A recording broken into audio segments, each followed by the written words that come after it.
दोस्तों, मार्केट बारीकियों का पैसा देती है।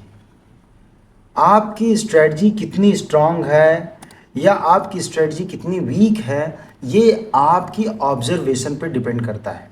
आप जितना माइन्यूटली बाजार को देखोगे, समझोगे, जितना ध्यान से बाजार को परखोगे, उतना ही मजबूत आपका कन्विक्शन होगा, उतनी ही स्ट्रांग आपकी स्ट्रेटजी होगी।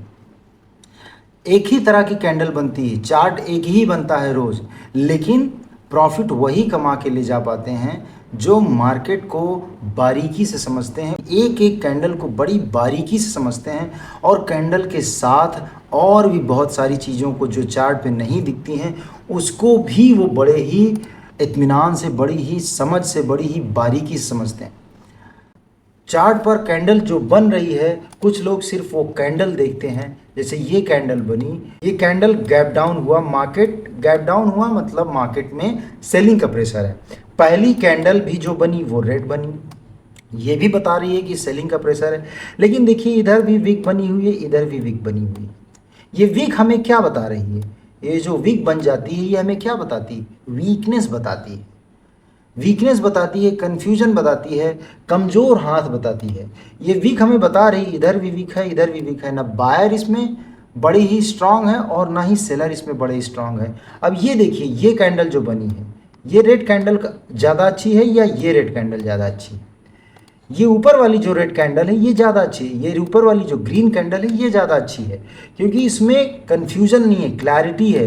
ये कैंडल में पूरी क्लैरिटी है। हालांकि इस कैंडल को ये फॉलो अप कैंडल नहीं आई और रेड कैंडल आ गई, जिससे ये पता चला कि यहाँ पर जो बायर थे उनका इंथ्यूजियाज्म पूरी तरह से इस रेड कैंडल ने ख़त्म कर दिया। तो कैंडल जो होगी वो जितनी स्ट्रांग होगी, जितनी हेल्दी होगी, उसका सिग्नल उतना ही स्ट्रांग होगा। अब ये कैंडल हमें बता रही है कि इसमें दोनों तरफ वीक है, यहाँ भी वीक है, नीचे साइड और ऊपर साइड भी वीक है। मतलब यहाँ सेलर हैं तो, लेकिन उतने कन्विंस्ड नहीं है, उतने मजबूत नहीं है। क्या होता है परिणाम? दूसरी कैंडल ग्रीन आती है और जो हाई रहता है, पहली कैंडल का जो हाई रहता है, उसी के आसपास दूसरी कैंडल, ग्रीन वाली कैंडल भी पहुंच जाती है। उसके बाद इसका फॉलोअप आता है, अगेन एक ग्रीन कैंडल बनती है। इससे बेहतर कैंडल ये है, देखिए ऊपर की तरफ थोड़ा सा वीक है बस। और फिर क्या होता है, धीरे धीरे कोई भी कैंडल रेड नहीं है। यहाँ एक कैंडल रेड बनी, लेकिन ये भी बुलिश है, ये कन्फ्यूजन का कैंडल है। लेकिन फिर बायर जो है स्ट्रांग होते हैं। यहाँ पर जा कर के थोड़ा सा जो पुराना रेजिस्टेंस है, ये पुराने रेजिस्टेंस के पास जा करके थोड़ी देर मार्केट स्ट्रगल करता है। ये एसएल हंटिंग की कैंडल होती है। जो लोगों को लगता है कि हाँ, यहाँ पर क्या है, रेजिस्टेंस है, वो क्या करते हैं, यहाँ पर लगा के एसएल बैठे। पहली कैंडल गई, एक स्ट्रॉन्ग कैंडल से ब्रेकआउट दिया और एसएल हैंडिंग हुई और फिर से देखो एक रेड कैंडल बनी और मार्केट आ गया नीचे। ये जो कैंडल, ये जो मूव है, ये मूव देखो, इसको अगर बारीकी से समझो तो जो ये मूव है ये कितना स्ट्रांग मूव है। ये जो बन रही है, ये लाइन बन रही है, ट्रेंड लाइन भी खींचोगे तो 45 डिग्री से ऊपर का स्लोप है ये अगर ये 90 डिग्री है तो 45 डिग्री ऐसा होगा। लेकिन यहाँ पर देखो ये है लगभग 60 डिग्री।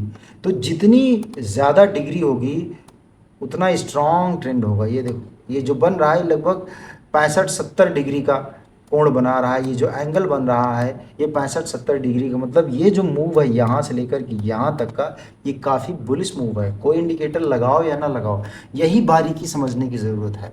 ये जो कैंडल बनती जा रही हैं, ये 200 पॉइंट का मूव है। यहाँ से लेकर के यहाँ तक हमें निफ्टी ने 200 पॉइंट दे दिए। ऑप्शन प्रीमियम बड़ी तेज़ी से बढ़े हैं यहाँ पर। तो लेकिन यहाँ पर देखिए, अब यहाँ गया मार्केट, क्या हुआ, रेजिस्टेंस के पास मार्केट आया ये, फिर उसके बाद क्या हुआ, एक मार्केट में गिरावट आई, बाउंस बैक आया, फिर से गिरावट आई और यहीं पर देखो बेस बनने लगा।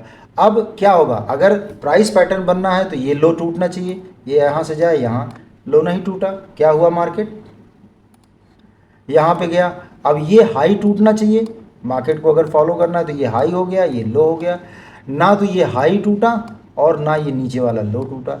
ये आपका हाई ऊपर का प्रोटेक्टर रहा और ये आपका लो प्रोटेक्टर रहा। मार्केट क्या हुआ, साइडवेज हो गया। जो मूव मिलना था वो मॉर्निंग में ये मूव मिल गया। या फिर नीचे का कोई मूव, अगर इस कैंडल में ये बढ़िया पैटर्न है, यहाँ पर थोड़ा सा मार्केट स्ट्रगल किया, थोड़ा आधे घंटे का समय बिताया और फिर मार्केट में यहाँ पे एक रेजिस्टेंस था, उस रेजिस्टेंस के पास जाकर के उसने एक कैंडल बनाई, यहाँ का स्टॉप लॉस लगा करके या इस कैंडल के देखने के बाद यहाँ एक थोड़ा सा मूव मिला, लेकिन उसके बाद मार्केट सेकेंड हाफ में पूरी तरह से साइडवेज हो गया। तो हमें मार्केट की बारीकियों को समझने की ज़रूरत है। ये गैप डाउन के बाद पहली रेड कैंडल बनी, लेकिन इसका फॉलो अप नहीं आया। इस रेड कैंडल के दोनों तरफ वीक बनी हुई हैं, जो वीकनेस का प्रमाण है, जो वीक हैंड्स को बताती हैं, और यही वजह है कि यहाँ पर सेलर फंसे होंगे। बायर आए, कंट्रोल किए, लगातार मार्केट ऊपर गया। ये कैंडल भी बुलिश कैंडल है। ये कैंडल कन्फ्यूजन की है, जिसको दूर किया इस कैंडल ने। यहाँ पर जाकर के मार्केट थोड़ा सा, देखिए एक हैमर कैंडल है, सस्टेन किया मार्केट को। यहाँ पर जाके जो रेजिस्टेंस था, मार्केट थोड़ा सा ठहरा, रुका, लेकिन इस कैंडल ने हमें सिग्नल दिया कि यहाँ पर सेलर आ गए हैं, रेजिस्टेंस का एरिया है। सेलर ने देखो मार्केट को नीचे लाया और यहाँ पर बायर और सेलर के बीच में कोई डिसाइसिव मूव नहीं आया, मार्केट साइडवेज हो गया। तो मार्केट बारीकियों का पैसा देता है, मार्केट हमारी समझ का पैसा देता है।